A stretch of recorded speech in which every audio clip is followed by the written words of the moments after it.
नागपुर के वाना डोंगरी जमीन प्रकरण ने अब बड़ा तूल पकड़ लिया है। अवैध कब्जे के गंभीर आरोपों के बीच अब मुन्ना यादव का नाम मास्टरमाइंड के तौर पर सामने लाया जा रहा है। पत्रकार परिषद में लगाए गए इन आरोपों ने पूरे मामले को सनसनीखेज बना दिया है और जांच की मांग और तेज हो गई है।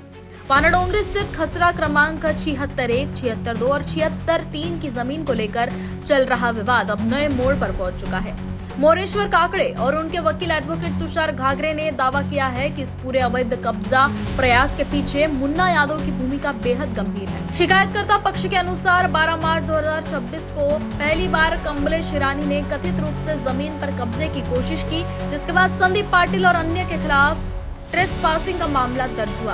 आरोप है कि संदीप पाटिल मुन्ना यादव के बेहद करीबी है और इसके सबूत भी सामने रखे गए। इसके बाद 10 जून 2026 को एक और बड़ा घटनाक्रम सामने आया, जिसमें केयरटेकर दास और उनके परिवार पर हमला कर दोबारा कब्जे का प्रयास किया गया। इस मामले में चंद्रशेखर गोले और बबलू बुधबावरे समेत कई लोगों पर केस दर्ज हुआ। शिकायतकर्ता पक्ष का दावा है कि ये सभी लोग किसी न किसी रूप से मुन्ना यादव से जुड़े हैं। वहीं दूसरी ओर कमलेश हिरानी द्वारा पावर ऑफ अटॉर्नी का दावा किया गया है, लेकिन अब तक कोई भी वैध दस्तावेज सामने नहीं आने से मामला और अधिक संदिग्ध हो गया। माझं नाव मोरेश्वर देवरावजी काकडे। मी पत्रकार परिषद घेण्यामागचा माझा एकच आहे। मी 2009 ला मौजा वाना डोंगरी खसरा नंबर 76-123 ही जमीन विक्रीचा करारनामा करून खरेदी केलेली होती आणि त्यामध्ये मी प्लॉटेबल एरिया घेतलेला होता। प्लॉट ही सर्वस्वी जबाबदारी चंद्रशेखर गोळे आणि तारासिंग राजपूत यांची होती, कुशल मेहता यांची होती। यांनी मला 2 वर्षामध्ये ते NATP करून द्यायला पाहिजे होती जमीन, त्यांनी ती आजपर्यंत करून दिली नाही। आणि त्या जमिनीमध्ये जेव्हा यांनी करून दिली नाही तर मी ते सगळे इन्क्वायरी केली, त्यामध्ये त्या बऱ्याच गोष्टी मी याच्या आधी तुमच्याकडे बोललो, सगळ्या डिटेल्समध्ये सगळ्या दिलेल्या आहे। माझं एकच म्हणणं आहे की जोपर्यंत या जागेचं सँक्शन होत नाही, मंजुरी होत नाही, सगळे व्यवस्थित डॉक्युमेंट्स होत, तोपर्यंत माझा ताबा तिथं राहायला पाहिजे। ताब्यामध्ये कोणीही हस्तक्षेप करू नये। जेव्हा रात्री बेरात्री अशा गुंड्या प्रकारचे लोक जे आहे, जे इनडायरेक्टली या लोकांचं इथे इन्व्हॉल्वमेंट आहे, जे मास्टर माइंड लोक आहे इथे, त्यांना इथनं त्यांच्यावर कठोर कारवाई व्हायला पाहिजे। त्यांनी आमच्या कुठल्याही या जमिनीवर डबल येण्याची हे करू नये, हीच माझी हे आहे, म्हणजे तळमळीची हे आहे। मास्टरमाइंड तुम्ही बोलला, कोण आहे? त्याच्यामधले मास्टरमाइंड सांगितले मी नाव तुम्हाला आता। मास्टरमाइंड मुन्नाजी यादव हे मास्टरमाइंड आहे, हे चेक करावं, लक्षात येईल। आणि दुसरे कमलेश हिरानी हे समोर आहे, कमलेश हिराणीचं नाव मागे त्यांचं आहे। हे मला आजही मी ते सांगतो, उद्याही सांगेल। आणि भविष्यात मला जर इथे कुठल्याही प्रकारची जीवहानी झाली, काही झाली, सगळं काही झालं तर त्याची सर्वस्वी जबाबदारी त्यांची राहील। मी एक व्यापारी माणूस आहे, मी संघटनेचा एक पदाधिकारी आहे। मी बाकी सगळे करत असताना मला कुठेही जावं लागते, मला काही सुरक्षा नाही आहे। त्यामुळे यांनी याचं कार्य आणि यांच्या आजूबाजूला असणारे सगळे क्रिमिनल लोक आहे। माझ्या शेतावर आता बाजूला हे लोक ठेवले यांनी, 4 लोक रात्रीचे आले आणि काही गडबड केली। आता तिथं मला दूध आणायला जावं लागते, कधी काही जाणं आहेच ना, तर प्रत्येक सुरक्षा यंत्रणा घेऊन जाऊ मी। जवळपास आतापर्यंत माझ्या साईटवरती 4 ते 5 लोकांना मारहाण झाली। हिराणींनी पत्रकार परिषद घेतली, या संपूर्ण प्रकरणामध्ये मुन्ना यादवचा सहभाग नाही आहे। मुन्ना यादवने सुद्धा या संदर्भात दखल केली। हिराणी कसं काय सांगेल? मुन्ना यादवचा हे नाही आहे की तुम्हाला दिसत आहे ना यामध्ये। अरे तो माणूस कशाला येईल मला सांगा। आता तुमचं इथे काही नाही, तुम्ही कशाला येणार?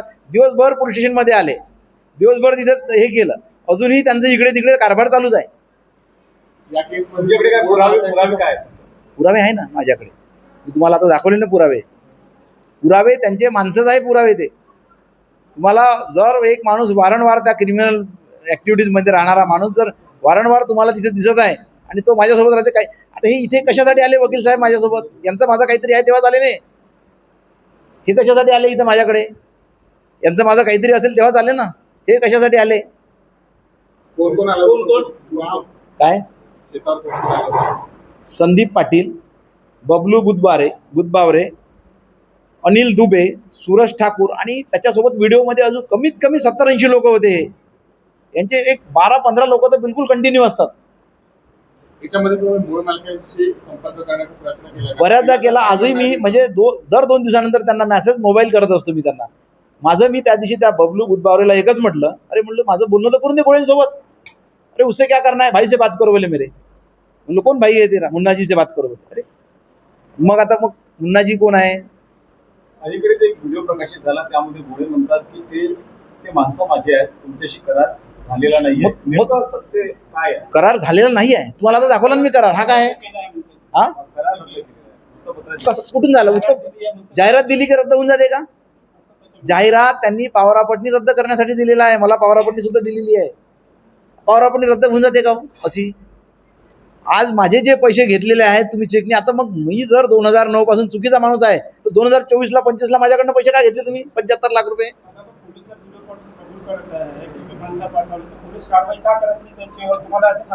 शंका आहे ना, 100% शंका आहे. त्यांना कुठेतरी दबाव आहे. कारण की मार्चमध्ये जेव्हा पहिल्यांदा हे प्रकरण झालं, DCP साहेब, PI साहेब जेव्हा होते, ज्या हिशोबाने त्यांनी कारवाई केली तेव्हा, त्या हिशोबाने आज होत नाही आहे. घोडेची तुमचा व्यवहार झालाय, त्यांच्या खात्यामध्ये तुम्ही पैसे टाकलेले आहेत. असं असताना सुद्धा आज घोडे त्यांनी का बदलले?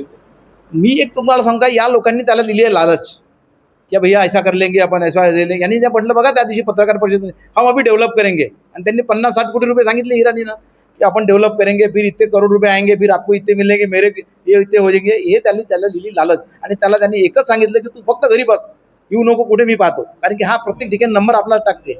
नगर विकासमध्ये मोजणीच्या वेळेस नंबर हिराणीच टाकला, नाव गोळेचं, नंबर याचा.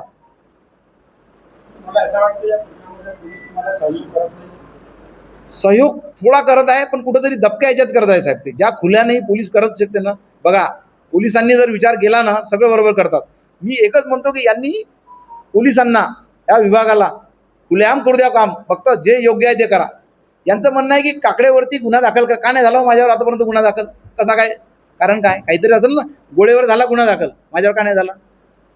प्रकरण न्यायालयामध्ये असताना सुद्धा अशा पद्धतीचं जे घटनाक्रम घडलं, काय कायद्याला धरून योग्य आहे असं मला वाटतं? नाही ना. रात्री 1:30 वाजता तुम्ही ताबा घेऊन राहिले. पोलीस प्रशासन नाही आहे.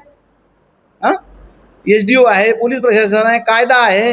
रात्री 1:30 वाजता तुम्हाला जायची गरज का पडली आहे सांगा मला तुम्ही? मागणी काय? मागणी माझी एकच आहे की माझ्या जमिनीला डिस्टर्ब करू नये, मला डिस्टर्ब करू नये. मला कुठल्या इनडायरेक्टली मार्गाने जे चालू आहे, काही गोष्टी मला नाही बोलता येणार इथे, ते मला मी कुठेतरी रस्ता आहे.